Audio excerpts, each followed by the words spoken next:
Moi, président, je vais gouverner par l'essentiel et les priorités. Je vais supprimer les institutions inutiles. Quelles sont ces institutions dont vous pensez qu'elles seraient inutiles? Ce sont d'abord des réformes que je vais apporter. Ce n'est pas moi. C'est Marshall qui a hiérarchisé les besoins des populations. Il y en a des primaires, il y en a des secondaires. Primaire, se loger, manger. Nous sommes encore à ce stade. C'est comme vous prenez un enfant, vous lui présentez un smartphone dernière génération, et vous mettez à gauche les biberons. Il va enlever les biberons. Moi, je pense que la Côte d'Ivoire, en ce moment où je vous parle, a d'autres problèmes qu'un problème de Sénat. Le Sénat est important, mais il n'est pas utile en ce moment.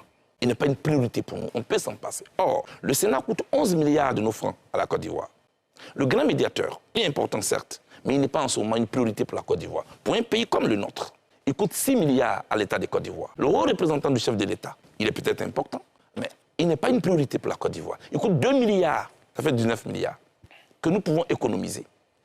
Vous voyez, M. Delassouba, nous avons des députés, nous avons des maires, nous avons des présidents des régions qui sont élus. Et puis à côté, nous avons des ministres-gouverneurs. Ça peut faire quoi? Tout ce qu'on investit en eux peut servir à autre chose. La santé, l'éducation.